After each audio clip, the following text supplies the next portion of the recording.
Panda. I got broads in Atlanta. Just to throw me in the family. Credit cards and the scammers. Getting no licks in the band. Legacies. Hey guys, welcome to Rocket Learning and lecture number 5 of acid, bases and salts. Guys अब तक हमने क्या क्या पढ़ लिया है हम थोड़ा सा रिवाइज कर लेते हैं। सबसे पहले तो इस चैप्टर में हमने पढ़ा था Arrhenius theory of acid and bases, जिसमें हमने देखा था कि जो भी सॉल्यूशन डिसोसिएट होने के बाद H पॉजिटिव आयंस देता है उसे हम कहते हैं एसिड, और जो हमें OH नेगेटिव आयंस दे उसे हम कहते हैं बेस। उससे भी पहले हमने और एक इंटरेस्टिंग बात सीखी थी, दैट इज जो H पॉजिटिव आयंस होते हैं उन्हें कैटायन कहा जाता है या फिर बेसिक रेडिकल कहा जाता है।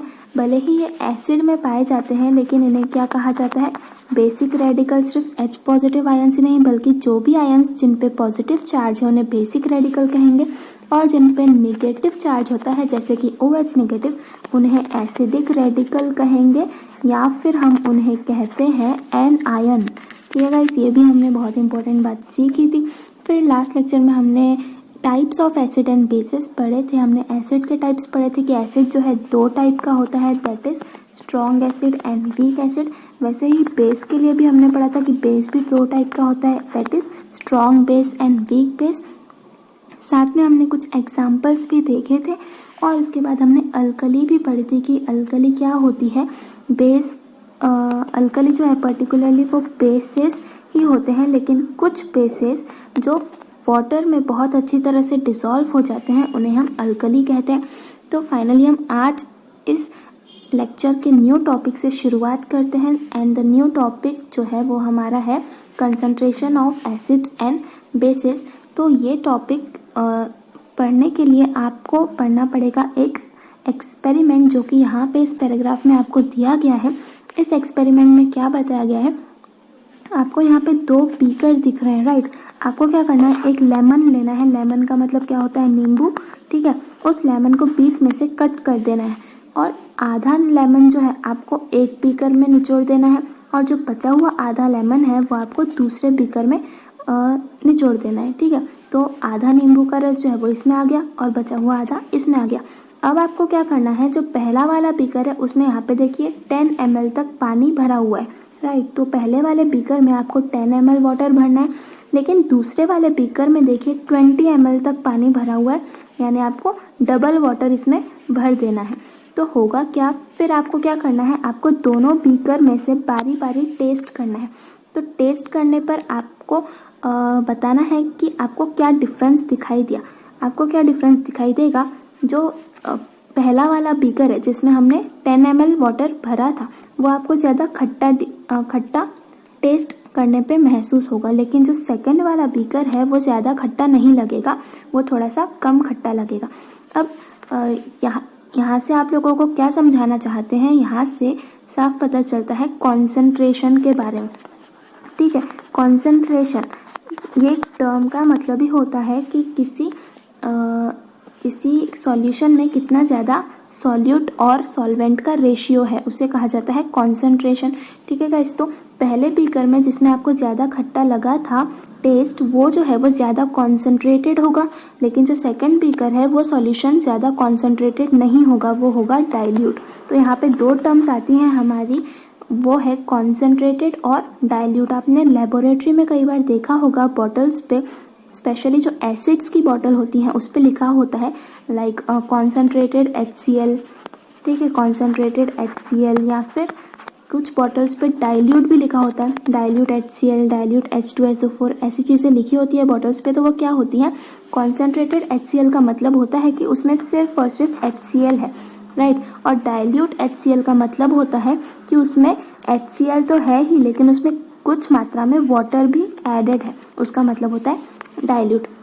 और नॉर्मली जो कॉन्सेंट्रेटेड होते हैं सॉल्यूशंस वो ज़्यादा हार्मफुल होते हैं एसिड्स वाले, ठीक है। कॉन्सेंट्रेटेड एसिड्स को कभी भी यूज़ नहीं किया जाता है। लेबोरेटरी में जब भी यूज़ करना होता है तो हमेशा डाइल्यूट वाले यूज़ करते हैं ताकि हम किसी भी टाइप के हार्म से बच सके। तो ये यहाँ पे पूरा एक्सपेरिमेंट उसी के बारे में दिया गया है। अब हम आगे का पढ़ते हैं। The taste of foodstuffs depend upon the nature of the taste giving ingredient and its proportion in the foodstuffs।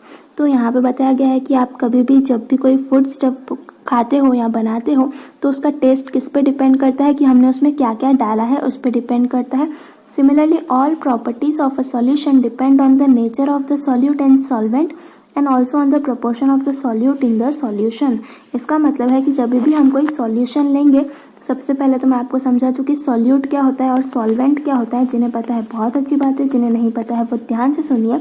जैसे मैंने यहाँ पे एक वाटर लिया, ठीक है, वाटर से भरा हुआ बीकर लिया, इसमें मैंने 1 चम्मच सॉल्ट ऐड कर दिया, ठीक है। तो हमने जो लेस अमाउंट में ऐड किया वो क्या है, सॉल्ट। तो ये जो सॉल्ट है वो होता है सॉल्यूट। सॉल्यूशन में जो भी लेस अमाउंट में होता है वो होता है सॉल्यूट, और जो ज़्यादा अमाउंट में होता है वो होता है सॉल्वेंट। अब यहाँ पे ज़्यादा अमाउंट में क्या है, वाटर है, तो यहाँ पे जो हमारा वाटर है वो है सॉल्वेंट। ओके गाइज, तो जो सॉल्यूशन की प्रॉपर्टीज़ है वो डिपेंड करती हैं कि हमने कितना सॉल्यूट लिया है, उसमें कितना सॉल्वेंट डाला है, और उसी हिसाब से हम कंसंट्रेशन भी उसका डिसाइड करते हैं। The proportion of a solute in a solution is called the concentration of the solute in the solution. जो भी प्रपोर्शन होगा सॉल्यूट का सॉल्यूशन में, उसे ही हम कहेंगे कंसंट्रेशन। अब सॉल्यूट का प्रपोर्शन यानी क्या, जैसे मैंने सॉल्ट का आपको एग्जांपल दिया, यहाँ पे हमने वाटर ले लिया बीकर में, उसमें हमने 1 चम्मच सॉल्ट डाला, ठीक है, 1 चम्मच क्या डाला हमने, उसमें सॉल्ट डाला। और एक बीकर लिया हमने, उसमें भी वाटर है, लेकिन इस बार हमने क्या किया, वाटर दोनों में सेम ही है, बट इसमें हमने 2 चम्मच सॉल्ट डाल दिया। तो सॉल्यूट किस में ज़्यादा हो गया, आप मुझे बताइए। इस वाले बीकर में सॉल्यूट जो है वो ज़्यादा हो गया, इसीलिए ये वाला जो सॉल्यूशन है वो ज़्यादा कंसंट्रेटेड होगा।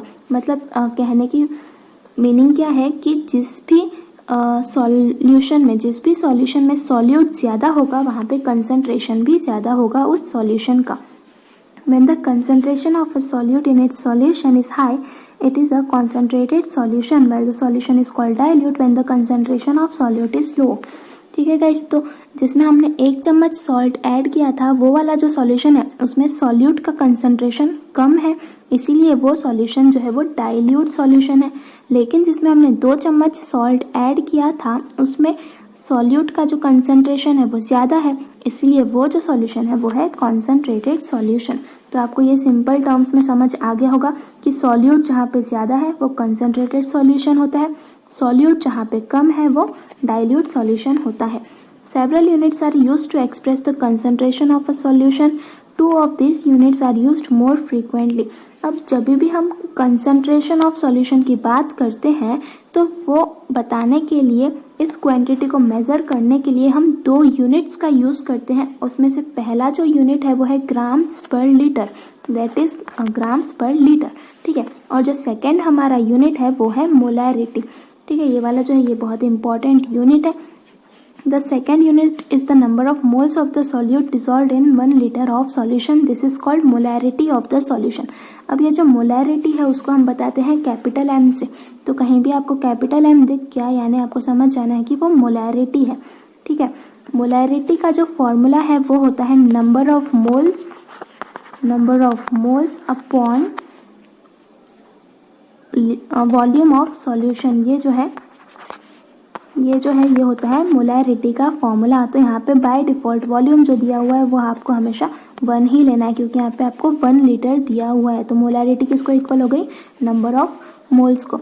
और मोलैरिटी को डिनोट करने के लिए हम हमेशा इस वे में लिखते हैं। यहाँ पे आपको क्या दिख रहा है, ब्रैकेट में लिखा हुआ है NaCl, लेकिन कौन सा ब्रैकेट है, ये है स्क्वायर ब्रैकेट। तो जहाँ पे भी स्क्वायर ब्रैकेट आपको दिख जाए, इसका मतलब है कि molarity of NaCl is equal to 1। Square bracket का मतलब होता है मोलैरिटी, ठीक है गाइस। तो यहाँ पे वही दिया हुआ है कि molarity of common salt is 1। NaCl का मतलब क्या होता है, कॉमन सॉल्ट, और मोलैरिटी का जो यूनिट है वो होता है मोलर, ठीक है। तो NaCl ब्रैकेट में लिखा हुआ है और इक्वल्स टू 1 मोलर, ठीक है। अगर हम ऐसा लिखते हैं तो ये यूनिट भी हो जाता है।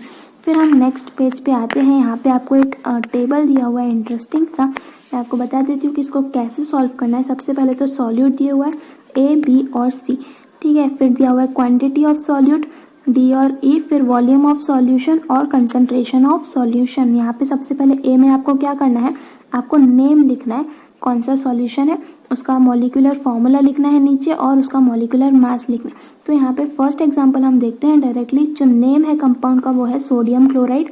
हमने यहाँ पे सोडियम क्लोराइड यानी कॉमन सॉल्ट का एग्जांपल लिया हुआ है, जिसका फॉर्मूला क्या होता है, जिसका फॉर्मूला होता है NaCl और इसका जो मॉलिक्यूलर मास है वो है 58.5 डाल्टन। ठीक है, इसका मॉलिक्यूलर मास है 58.5 डाल्टन। तो ये जो मॉलिक्यूलर मास है ये कैलकुलेट करना हमने पहले भी सीखा है। क्या करना होता है, सोडियम का मॉलिक्यूलर मास लेंगे, क्लोरीन का मॉलिक्यूलर मास लेंगे, उसको प्लस कर देंगे तो NaCl का मॉलिक्यूलर मास निकल जाएगा, वो आता है 58.5। ठीक है, अब ग्राम जो है हमने कितना ग्राम लिया है, ये हमने लिया है 117 ग्राम। तो मोल कैसे निकालते हैं, मोल का फॉर्मूला होता है ग्राम, जितना भी हमने लिया हुआ है सॉल्यूट का ग्राम, ठीक है, उसको हम डिवाइड करेंगे मॉलिक्यूलर मास से। ये अगर हम जितना भी हमने ग्राम में लिया है, जो भी हमारा सॉल्यूट है या सॉल्यूशन है, उसको जो भी हमने ग्राम में लिया है उसको हम डिवाइड कर देंगे मॉलिक्यूलर मास से, तो हमें मिलेगा हमारा मोल। तो हमने क्या किया, D को डिवाइड कर दिया C से, तो हमें क्या मिल गया, मोल। यहाँ पे D क्या है 117 है और C क्या है 58.5 है। इसको डिवाइड करेंगे तो आंसर कितना आ जाएगा 2, क्योंकि 58.5 का डबल क्या होता है 117 होता है। तो यहाँ पे आंसर आ गया है 2। वैसे ही F में दिया हुआ है लीटर, यानी कितने लीटर हमने लिया, कितने लीटर लिया, यहाँ पे 2 लीटर लिया है हमने सोडियम क्लोराइड का सॉल्यूशन। फिर है ग्राम, ये कैसे निकाला हमने, D को डिवाइड कर दिया F से। यहाँ पे D कितना दिया है 117 और F कितना है 2 लीटर, तो 117 को 2 से डिवाइड कर दिया तो आंसर कितना आ गया 58.5 ग्राम पर लीटर। और फिर H यानी है मोलैरिटी। मोलैरिटी को कैसे निकालते हैं, अभी अभी मैंने आपको बताया। मोलैरिटी यानी number of moles small m upon volume of solution. तो नंबर ऑफ मोल्स यहाँ पे कितने हैं, नंबर ऑफ मोल हमने यहाँ पे कैलकुलेट किए थे 2 है, और वॉल्यूम ऑफ सॉल्यूशन कितना रहेगा, लीटर भी हमने 2 ही लिया है, तो इसको कैंसिल कर देंगे तो आंसर कितना आ जाएगा 1। तो यहाँ पे हमने एक एग्जाम्पल यहाँ पे जो दिया हुआ है इसी को देख देख के आपको सेकंड और थर्ड एग्जाम्पल भी खुद से सॉल्व करना है। ये टेबल बहुत ही ईजी है, आई होप आप लोग सॉल्व कर लोगे। राइट गाइज, यहाँ पे मैं आपको नाम बता देती हूँ सिर्फ कि HCl का नाम होता है हाइड्रोजन क्लोराइड या हाइड्रोक्लोरिक एसिड, आपको जो बोलना है। NaOH का नाम होता है सोडियम हाइड्रोक्साइड। ठीक है गाइज, अब हम आते हैं हमारे नेक्स्ट इम्पॉर्टेंट टॉपिक पे, जो कि है द pH ऑफ सॉल्यूशन। ठीक है गाइज, ये जो है ये बहुत ही इम्पॉर्टेंट टॉपिक है इस चैप्टर का। तो हम देखते हैं pH क्या होता है। सबसे पहले तो pH का जो फुल फॉर्म होता है वो है पावर ऑफ हाइड्रोजन। ठीक है, पावर ऑफ हाइड्रोजन या फिर पोटेंशियल ऑफ हाइड्रोजन। ठीक है, we have seen that acids and bases dissociate to a smaller और larger extent on dissolving in water, forming H+ and OH negative ions respectively. तो जब हमने देखा है कि जब एसिड और बेसिस वाटर में डिसोसिएट करते हैं तो जो एसिड्स हैं वो देते हैं H+ आयन और जो बेसिस है वो क्या देते हैं OH negative ions. H+ and OH negative ions are found in different proportion in all natural aqueous solutions and that determines the properties of those solutions। अब ये जो H+ और OH negative ions देते हैं ये हर एक सॉल्यूशन में अलग अलग प्रोपोर्शन में पाए जाते हैं। जैसे कि अगर मैं HCl सॉल्यूशन लूँ, ठीक है, इसको डिसोसिएट करूँ वाटर में तो क्या होगा, H+ पाए जाएंगे। लेकिन मैंने इस बार क्या किया, H2SO4 ले लिया, इसको वाटर में डिसोसिएट किया तो भी H पॉजिटिव पाए जाएंगे, लेकिन इन दोनों का जो प्रोपोर्शन है वो अलग अलग पाया जाएगा। क्यों, क्योंकि सॉल्यूशंस भी हमने अलग अलग लिए हैं और इसी से डिपेंड होता है कि इन दोनों की जो प्रॉपर्टीज़ है वो कैसी रहेंगी, सेम रहेंगी, डिफर करेंगी, वो सब डिपेंड करता है H+ और OH नेगेटिव के कॉन्सेंट्रेशन पर। यहाँ पे एक डायग्राम दी हुई है आपको। आगे पढ़ने से पहले मैं आपको एक डायग्राम समझा देती हूँ। ये जो डायग्राम है ये है हमारे pH की। ठीक है गाइस, यहाँ पे जो है ये pH स्केल होती है ऊपर से नीचे तक। ये pH स्केल में नंबर्स दिख रहे होंगे आपको, यहाँ पे 0.0, 1.0, 2.5, 3, 4, 5, 5, 6, 6, 7, ठीक है, ये पूरा 14 तक यहाँ पे जाता है स्केल। तो इस स्केल में जैसे जैसे हम ऊपर की तरफ जाते हैं वैसे वैसे एसिड्स जो हैं वो स्ट्रॉन्ग होते हैं, जैसे जैसे नीचे की तरफ जाते हैं वैसे वैसे नीचे की तरफ होते हैं स्ट्रॉन्ग बेसिस। ठीक है गाइस, तो यहाँ पे हम जब 0 से ऊपर की तरफ, यानी ऊपर क्या है 0 है यहाँ पे देखिए, और नीचे क्या है, नीचे जब हम आएंगे तो बीच में जो नंबर है वो है 7। ठीक है, तो 0 से 7 के बीच में सारे के सारे जो हैं वो एसिड्स आते हैं और 7 से 14 के बीच में बाकी के बचे हुए बेसिस आते हैं। अब 0 से 7 तक एसिड्स हैं, 7 से 14 तक बेसिस है, तो 7 पे क्या होगा, 7 पे आ जाएंगे न्यूट्रल कंपाउंड्स, ठीक है, यानी कि जो एसिड्स भी नहीं है और बेसिस भी नहीं है। तो यहाँ पे 1 मोलार HCl दिया हुआ है। HCl आपको पता है एसिड होता है, ये जो है स्ट्रॉन्गेस्ट एसिड है। देखिए जितना ऊपर होगा ना उतना वो एसिड स्ट्रॉन्ग होगा, और जितना नीचे होगा उतना वो स्ट्रॉन्ग बेस होगा। तो सबसे ऊपर क्या है, HCl है, यानी सबसे स्ट्रॉन्ग एसिड ये है।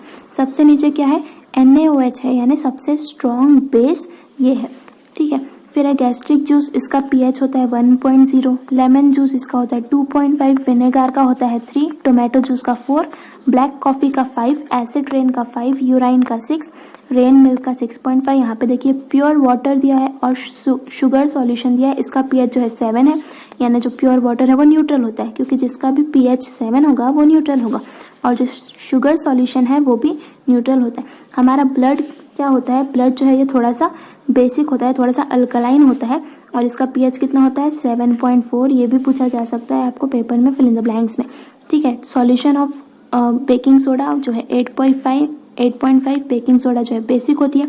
टूथपेस्ट भी बेसिक होता है 9.5। मिल्क ऑफ मैग्नीशिया यानी होता है मैग्नीशियम ऑक्साइड, ठीक है। मिल्क ऑफ मैग्नीशिया का दूसरा नाम है मैग्नीशियम ऑक्साइड, ये होता है 10.5 इसका pH होता है।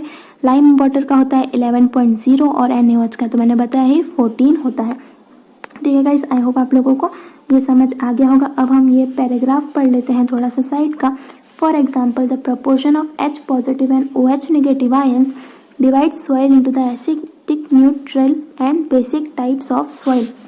तो यहाँ पे क्या बताया गया है कि सॉइल में जो H पॉजिटिव और OH नेगेटिव आयंस का प्रपोर्शन है उसी से हम सॉइल को डिवाइड करते हैं एसिडिक, न्यूट्रल और बेसिक टाइप्स में। मतलब जो हमारी सॉइल होती है, जो हमारी मिट्टी होती है, वो भी एसिडिक हो सकती है, बेसिक हो सकती है या न्यूट्रल भी हो सकती है।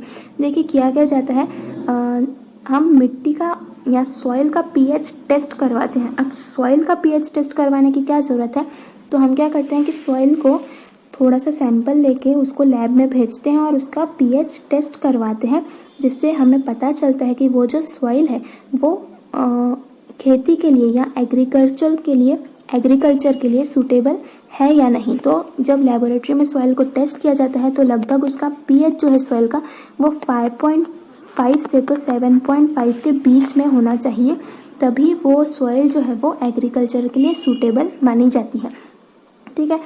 फिर हमने देखा कि ब्लड का pH होता है, सेल सेप का pH होता है, ये सब pH जो है कैलकुलेट किए जाते हैं और इससे बहुत सारे बॉडी फंक्शंस भी डिसाइड होते हैं। H positive and OH negative ions in certain definite proportion for their functioning. हम जो फर्मेंटेशन करते हैं, ठीक है, जो माइक्रो ऑर्गेनिजम्स की मदद से होता है या फिर बायोकेमिकल प्रोसेस से होता है, लेबोरेटरीज में या फिर इंडस्ट्रीज में होता है, तो उसमें भी H पॉजिटिव और OH नेगेटिव आयंस की pH टेस्ट करने की ज़रूरत पड़ती है। Pure water also undergoes dissociation to a very small extent and give rise to H positive and OH negative ions in equal proportion। यहाँ पे क्या बताया गया है कि जो प्योर वाटर है, यहाँ पे हमने देखा कि प्योर वाटर का pH कितना होता है 7 होता है, यानी ये कैसा होता है, ये न्यूट्रल होता है एकदम, ठीक है। ना तो ये एसिड है ना तो बेस है। अब ये ऐसा क्यों है, ये एसिड भी नहीं है बेस भी नहीं है, ऐसा क्यों है, क्योंकि जब हम वाटर का यहाँ पे डिसोसिएशन कर रहे हैं तो हमें क्या मिल रहा है, एक तो H पॉजिटिव मिल रहा है और दूसरा मिल रहा है OH नेगेटिव। मतलब इसमें एक H पॉजिटिव यानी एक एसिडिक कैरेक्टर, एक OH नेगेटिव यानी एक बेसिक कैरेक्टर। तो यहाँ पे एसिडिक और बेस, जितना एसिडिक है उतना ही बेसिक है, यानी ये दोनों कैंसिल हो गए। इसीलिए H2O या प्योर वाटर जो है वो होता है हमारा न्यूट्रल। यहाँ पे डिसोसिएशन का रिएक्शन भी दिया हुआ है।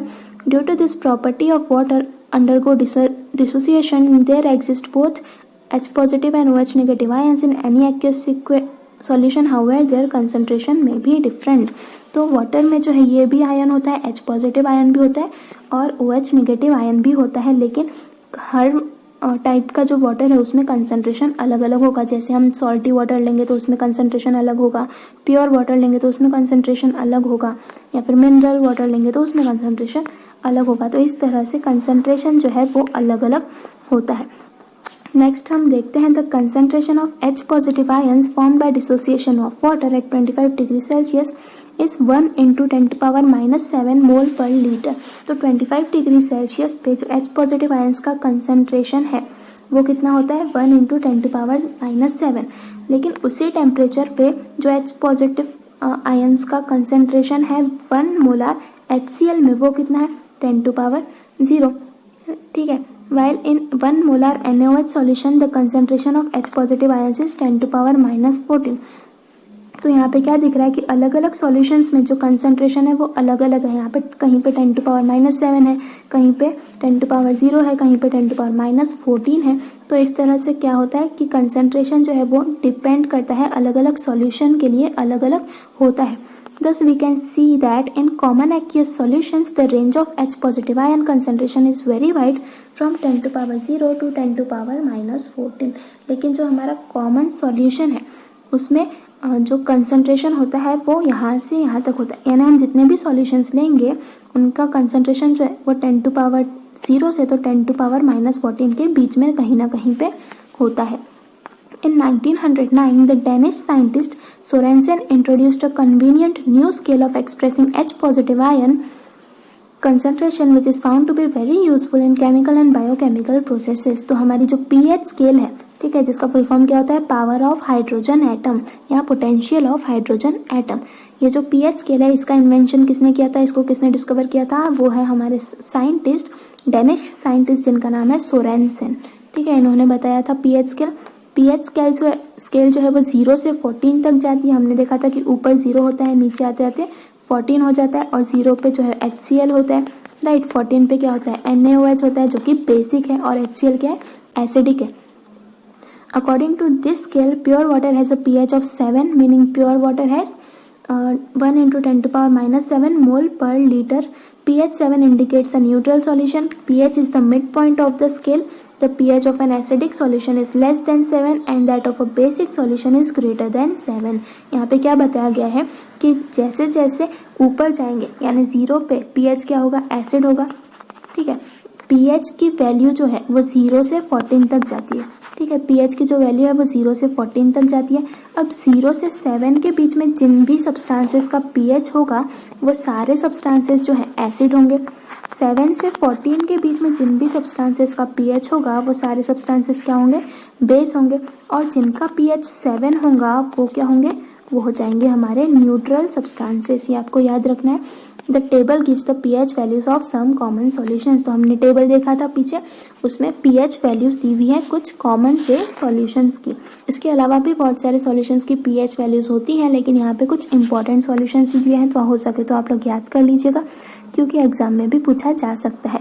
अब यहाँ पे एक क्वेश्चन दिया है कि by which other methods could we find out the pH of solution. देखिए किसी भी सॉल्यूशन का pH फाइंड करना है तो एक मेथड तो हमने देख ली, कैसे pH स्केल में देख लो, है ना। pH की वैल्यू किस में देख लो, pH के स्केल में। लेकिन कुछ और भी मेथड्स होती हैं, जैसे कि यहाँ पे यूनिवर्सल इंडिकेटर्स दिया हुआ है, तो इसके बारे में भी हम पढ़ेंगे कि यूनिवर्सल इंडिकेटर्स का यूज करके हम कैसे किसी सॉल्यूशन का pH बता सकते हैं, ठीक है गाइस। तो ये जो टॉपिक है ये हम नेक्स्ट वीडियो में कवर करेंगे। तो आज के वीडियो में बस इतना ही, और जाते जाते आपके लिए मेरे पास है एक इंटरेस्टिंग सा क्वेश्चन, और वो क्वेश्चन ये है कि मुझे आप बताइए कि प्योर वाटर का pH कितना होता है, ठीक है गाइस। प्योर वाटर का pH कितना होता है ये आप लोग मुझे कमेंट में बताइए। साथ ही और एक क्वेश्चन मुझे बताना है कि ब्लड का pH कितना होता है, ठीक है। तो ये दो क्वेश्चन है आपके लिए, प्योर वाटर का pH और ब्लड का pH। ये आप मुझे कमेंट सेक्शन में कमेंट करके बताइए। Till then bye bye and enjoy studying. Musca, Mickey, Musca.